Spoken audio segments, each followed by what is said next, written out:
Hello, you wonderful people, and welcome to another episode of Not Too Comic Book. This being a show where I talk about TV shows that are adaptations of comic books. For today's episode, I'm going to talk about Dandadan Season 2, Episode 6. Great episode. A lot of really interesting things went down in this episode, so let's break it down. So immediately picking up where last episode left off, I was watching something recently, I can't remember what it was, where someone's kind of suggesting like, yo, that's probably not going to be a real fight. They leave you on a cliffhanger, but it's probably going to be like a gag of it's immediately dealt with. Because I love we get the freeze frame because it's basically Evil Eye.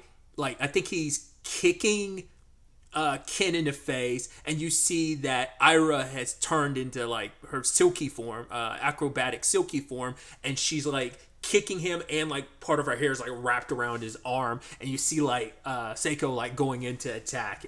And then like Momo douses him with water, and he's apologetic because the house is wrecked.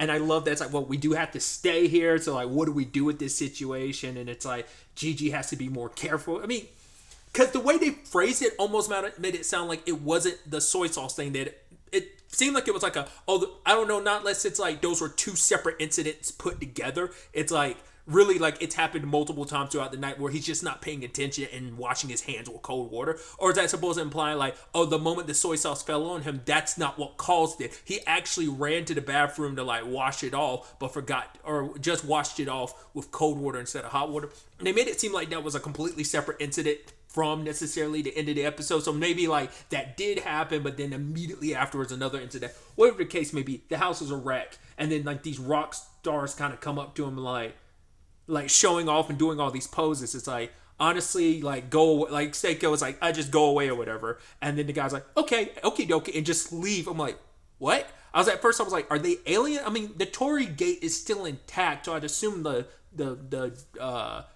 wards and stuff still are too. So I'm like, oh, I was about to say, are you aliens or yokai just getting shooed off?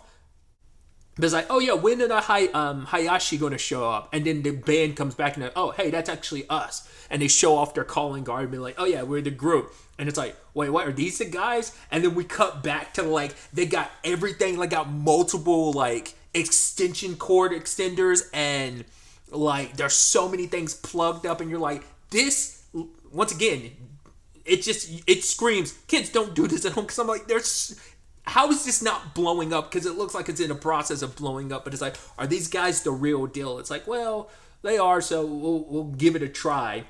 And I love that whole sequence. It's so great when they're preparing this, the exorcism.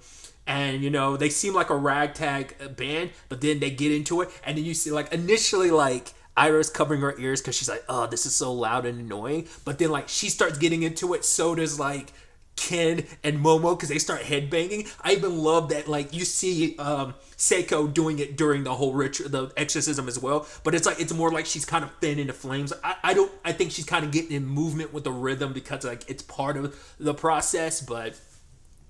And I love that it raises the spirits that, like, from like the nearby graveyard, they start coming in almost like a crowd at a concert. I was like, I love that. That's actually super dope. It's interesting too because Seiko was saying that because they can't perceive spirits, it actually benefits them. Their music is so powerful and loud, and I guess maybe the emotion put into it allows it to reach spirits. But because they can't perceive spirits, they don't have to worry about being possessed by evil spirits or messed with by evil spirits. Because it's like hey, as long as you can't perceive it, it can't hurt you to some extent, I guess would be the lane. Because these will be spirits where they can't. I think there's a difference when, like, a spirit can make itself perceivable to you versus, like, these are low enough spirits that, like, evil can't interact with you because you're not aware of existence. It's almost like if you don't believe, ignorance is kind of bliss in this regard. But I just love the whole situation. But then Gigi starts crying out because he's like, yo, stop. I was like, oh, it's this Evil Eye pushing back. But it's like, no, it's Gigi, because for him, it's like, this kid went through so much. All he wanted to do was help. Like, he watched those other kids dance and play, and all he wanted to do was play with them. That's all he wanted. It's like, yes, he's done some bad things, but it's like he was made into what he's a product of his environment. And it's like, he shouldn't, like, he died and now he has another chance. And like, what are we going to do? Just like kill him again? Like, that's not fair. And in that moment, Psycho stops the whole exorcism because she wants to listen to Gigi. Because I think for her, it's like the fact is that he's so passionate about this means that like that's the kind of aspect she likes about Gigi. But it is kind of like a thing of like, oh yeah, sorry about bringing you guys here. You guys are done, and they're like, no, it's cool. Here's our card. If you ever want to call us for anything ever again, like we'll come in innocence. Like, and we'll probably call you guys in the near future or whatever. But Gigi knows he's kind of being selfish in this regard, and even Ira, it's like, yo, I'm not going to stay up all night to kind of deal with his selfishness because he wants to do this. But then you have Ken be like, well, then if I get stronger, then we won't have to worry about it. Like, if I can immediately deal with Evil Eye, then it's kind of a moot point. And even Ira's like, why? Like, you wouldn't ever be able to properly sleep. You'd always be up all the time. Like, why would you go so far above and beyond? And for Ken, it's like, because he's my friend. And you see that look on Momo's face. It's so adorable because she like blushes because it's like stuff like that makes her go like, because Gigi is someone that's important to her, and so when the other person that's very, very important to her decides like, no, I'm gonna stick it out and look after this person because he's my friend too, it's so adorable. And she's just kind of like, it's those things like, you know, that she's just thinking to her on herself on the inside. It's like, that's why I like you so much, Okurun, because of the way you are. And she's like, right, I'll get stronger too. It's like, you know, two heads are better than one in this situation. That Ira's like slapping Momo's hand away. It's like, no, I'll get stronger to help him. And they're bumping chests against each other for no reason. And Ken is trying to like calm them down, like, oh, you don't have to do that. And then, you know, freaking Gigi being like, oh my God, Okurun, his legs are shaking. It's like, let me hug you, my buddy, my pal. And then immediately it starts raining. He turns into Evil Eye and sucker punches Okurun and destroys the house even more. And so they had to get a whole bunch of cardboard boxes to fill in. So because it's raining and it's cold, to try and keep some of the heat inside the house and also prevent any water from getting inside it, getting on Gigi. So yeah, this is kind of the norm and they have to kind of accept it.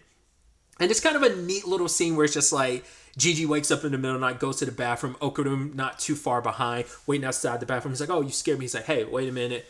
Make sure you wash your hands with hot water. He turns on the faucet. It's almost like they're parenting. They're looking after a little child in a way. And, you know, Gigi's like, thank you, Okurun. And they like, as they're leaving the bathroom, like Momo slides open the door. You see Ira in the background snoring. And like Momo's like barely awake, drool on her mouth. And they give her the thumbs up, and she gives them the thumbs up and goes back. I'm like, I love it. It's like, yeah, it's good. No, it's all good. We're good. And before they go back, they readjust the cardboard, and Ken's like, oh, stay away from it. Don't want any of that to fall on you and, you know, transform you again. And Gigi's like, yo, I'm sorry, I'm kind of making you go through all this. And he's like, no, like, you don't have to apologize. He's like, I understand what you're going through. He's like, because when I first got cursed by Turbo Granny, like Momo and Seiko did so much for me that I felt indebted to them. So he's like, I even got like, I think he's at like a job delivering newspapers so that he can like pay them back for like all the like stuff and all the clothes that she bought for him. And when he presented the money to Psycho, she was like, nah, just keep it. It's like, what's the point of doing that? She's like, if you want to pay me back, just pass it forward to someone else that needs help. Because for her, it's like, that's what it means to look after each other. Because, you know, Kim was saying, like, we're basically a family, and that's what we do. We look after each other. And I'm like, it's such a beautiful sentiment. And for Ken, it's like, oh, I'm just reiterating what Seiko told me. I'm just here. I am just playing tough, but I just want to, you know, pass it forward a little, do good. Like, the ISA family did right by me. I just want to help out in whatever case I can be, because, you know, that's what it means to look out for each other. So when they go off to school the next day, you have Gigi being like, oh, you know, wishing them good luck at school and stuff like that. And Ira and Momo are talking mad shit about each other, about their sleeping habits. Like, oh, she's like spread out, her stomach's out and about. Like, oh, did you know that Ira grinds her teeth? It's like, shut up, don't you lie about that. And, you know, for Ken, he can't help but smile, because it's like, yeah, you bumping heads like that just proves how close you two have become. And it's like, just kind of a nice, like, chaoticness, especially for Ken, who's always been so alone. So I think it really, like, strikes a chord for him to be like, yeah, like, my life has become very chaotic because of the whole Turbo Granny thing, but it's also like, there's a lot of good that's come from it as well, you know? It's brought him out of his shell in a lot of ways, and it's gotten him a lot of people in his life that are very important to him. So they go to school and Momo's stressing about it. She's like, you know what I'm going to do? I'm going to get a part-time job, which her friends are like, yeah, but you always quit because you always bump head with like the boss or whatever, and just like you don't like certain conditions. She's like, yeah, but I'm grown up, because she wants to be a little bit more mature. She wants to put in some more effort because everyone else is putting in effort. Because I'd skipped over it, but like I love that like Seiko has Gigi going through some training to kind of get better control of his spiritual energy, because she says like if he can grasp it enough, because he has so much, he'd be able to deal with Evil Eye without having like Ken, Momo, or Ira having to do anything. It's like you would be able to kind of subside that situation on your own. And I think especially for Gigi, who feels like, yo, my selfish desires are what put us in this situation. But I also understand from so many positions, because of what they learned about Turbo Granny back in episode 4, what they learned about Acrobatic Silky made her sympathetic, and that resonated with Ira, resonated with Momo, that it's like, it's, understandable. I mean, they've had their run-ins where it's like, Peeny Weenie, understanding his motivations for what he's doing. Like, there's sympathetic stories all around. So it's not like this is just a Gigi thing. His circumstances are a little more complicated than the others, but it's kind of in a similar enough vein that I think that's why I'm curious to see if that ends up being the energy they kind of take going forward when it comes to dealing with maybe aliens or yokai, being like trying to be a little more understanding. I mean, not with the Sipians, like we're just kind of like nah, screw those guys. I'm trying to collect bananas. Maybe we're gonna find out they have sympathetic reasons for doing what they're doing, but so far it's just been like nah, screw those guys. But what I was also bringing up with the whole thing with Gigi's like practicing, like Momo's like, yo, try and push me while I'm in this position, and it's like, oh, she's really good at it, which even Psycho's like, huh, you used to kind of complain about all that, but the fact is that you remembered all that, and in fact you're able to kind of put it into practice. She's like, I mean, the fact of the matter is I might have ridiculed it and stuff like that, but I do remember enough of it. So kind of going back to the whole like putting the finger above your head thing that Gigi used to make fun of her for when they were kids. But either way, but going back to like the Momo of it all, wanting to get a part-time job, like I said, I think she wants to contribute with everything going on in her own way, kind of, pay back everyone and kind of contribute in her own regard, considering like everybody else is kind of stepping up. She wants to as well. And her friends kind of get this devious look on their face, and so they go to see Ken, and they're like, yo, Okarun, Momo said you can go ahead and go back because she got a part-time job. He's like, okay. And they look at him and they grab him up. And I love that some of the other girls in their class are looking like because we don't really get to spend a lot of time in the classrooms to know like what the general class feels about Ken. Because up until this point, they've always kind of treated him like he was nobody, until like last season when it came up about like one guy trying to get close to Momo because he thought Momo was easy, and Ken transformed him, kind of put him in his place. But outside of that, like, that's the only other interaction we've seen. So, and I love Ken holding on for dear life. And I think the Ira of it all last season gave him PTSD, because now he's scared. Like, I don't ever want to be in a situation where Momo will ever misunderstand. It's like, I'm not trying to, especially because these are your good friends. I don't want there to be any misunderstandings. I think that's what that probably stems from. He's got trauma from Momo's misunderstanding about the whole him and Ira of it all.